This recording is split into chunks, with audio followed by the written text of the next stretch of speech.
Shane van Gisbergen was supposed to survive NASCAR ovals, not start becoming dangerous on them.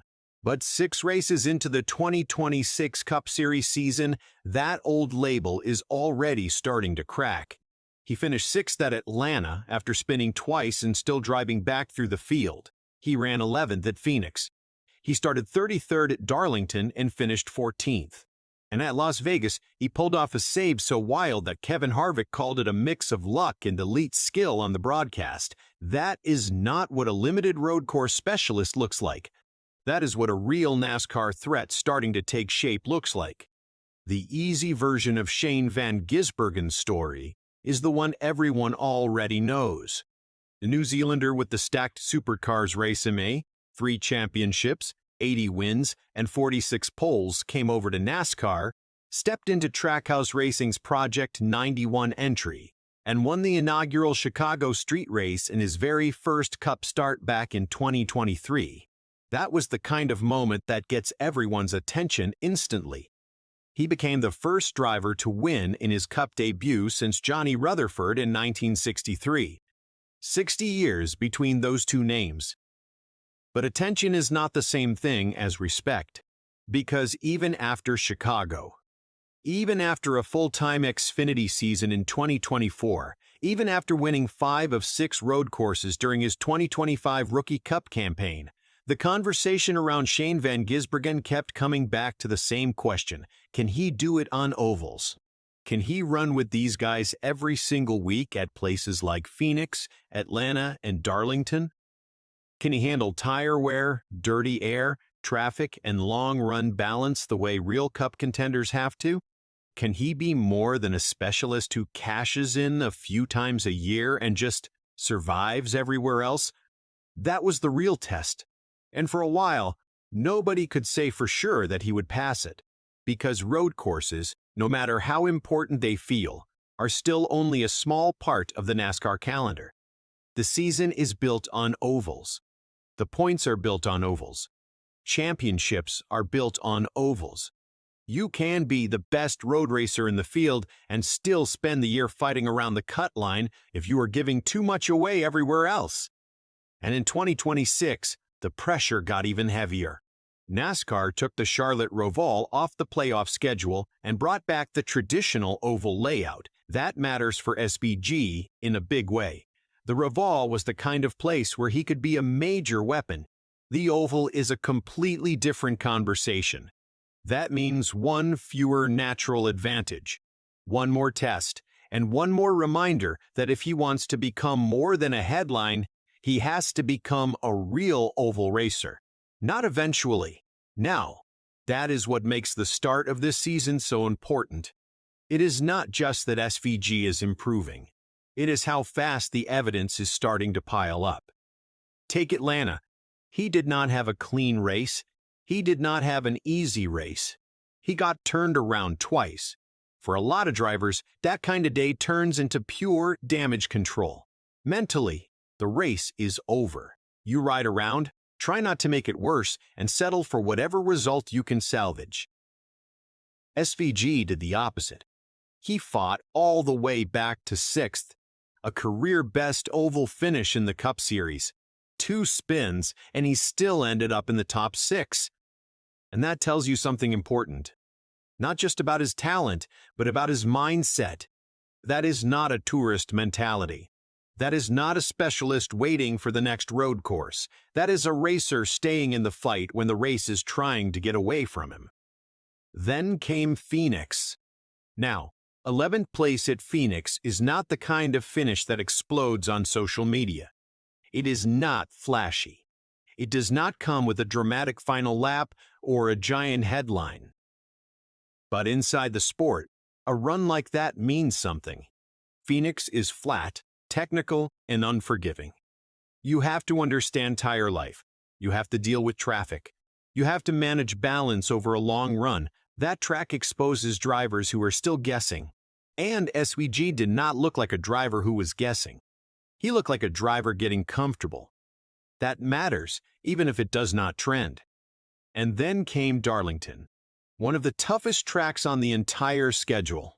One of those places that punishes even the smallest mistake. If you are off by a little, the wall reminds you. If you are in over your head, the track exposes you fast. SVG started 33rd and finished 14th. That is a 19-position climb at Darlington, not at a chaotic superspeedway where the field gets shuffled around by luck. He had to earn that. He had to manage the line, the traffic, the pace, and the race itself. And when it was over, his radio message sounded exactly like what you would expect from a driver who knows he belongs there.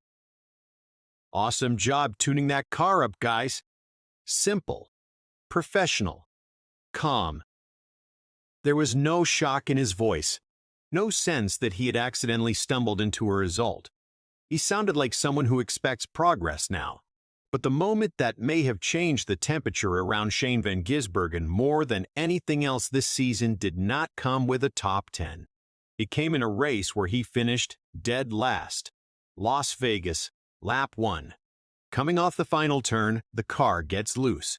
He slides up into Eric Jones. The car snaps sideways. Then he brushes Chase Briscoe's right rear. At that point, most drivers are done. The car is gone. You are either slamming the wall or collecting half the field, and somehow SVG saves it. He catches the slide, drops it onto the apron, and keeps the car off the wall. Clint Bowyer could barely believe what he was watching, and Harvick described it exactly the way it looked.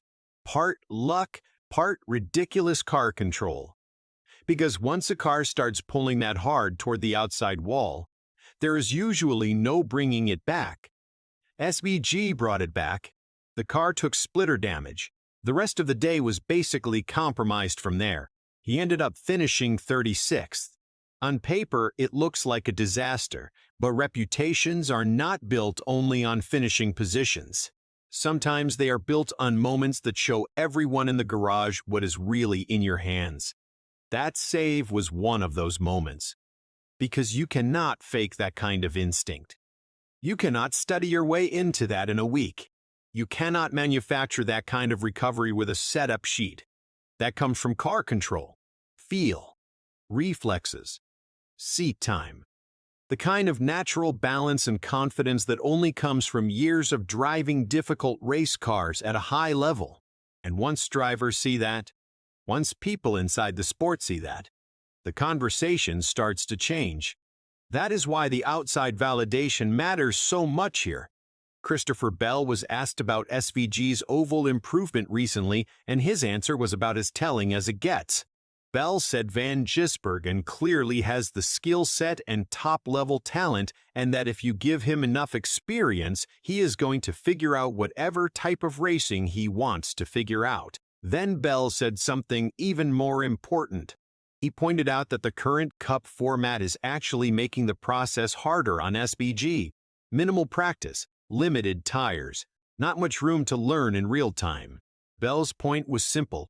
If Shane had entered this series in an earlier era with more practice and more laps, he would probably be further ahead already. And then came the line that really matters. It's not going to be long before he's a factor on an oval. That is not a media voice trying to create drama. That is a rival. That is one of the best drivers in the sport looking at SVG's progression and saying publicly that this is real. And once that starts happening, once people inside the garage stop brushing it off and start acknowledging it, the story changes. At that point, this is no longer about hype. It becomes about trajectory. And the trajectory is the whole point. Jeff Gluck and Jordan Bianchi made a version of that same argument after Atlanta. Their point was not that SVG has to become the best oval racer in the series overnight. He does not. He just has to become solid, reliable, top 15 most weeks, the occasional top 10. Enough to stay alive in the standings and then let his road course advantage do the rest. That is what makes this dangerous for everybody else. Because he is already elite on road courses. Nobody has to wait for that part. That part is already here. The thing everybody else was counting on was the oval learning curve keeping him contained. So what happens if that learning curve starts speeding up? What happens if 6th at Atlanta, 11th at Phoenix, and 14th at Darlington are not random spikes, but the start of a new baseline? That is the bigger story. The Chicago win was a moment, an unforgettable one, the kind of thing that belongs in highlight packages forever. But what is happening right now is bigger than a moment. It is a pattern. And patterns are what change seasons. Shane van Gisbergen is not learning how to race. He already knows how to race at the highest levels of motorsport. What he is learning is one very specific discipline inside one very specific series. And he is learning it faster than a lot of people expected. That is why he is sitting 15th in points right now, one spot above the cut line, even with a last-place finish dragging him down. That is not dominance.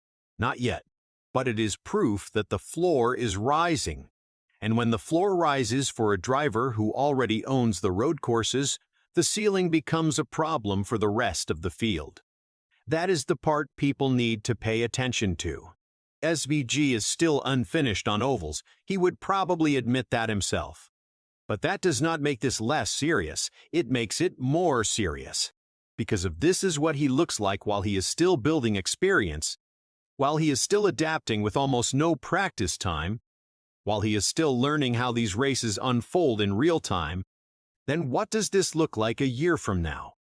What does this look like when every track on the schedule feels familiar? What does this look like when the notebook is full? The conversation around Shane van Gisbergen is not really about survival anymore. It is about arrival.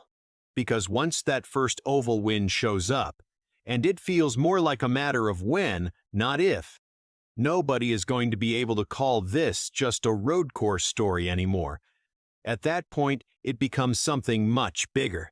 It becomes the story of a driver the rest of NASCAR let get dangerous while he was still learning. So now the question is yours. Which oval track gives SVG that breakthrough win first?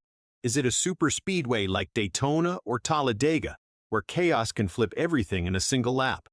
Is it a place like Atlanta, where he has already shown real speed? Or does it happen somewhere completely unexpected, at the kind of track nobody is even talking about yet? Drop your pick in the comments.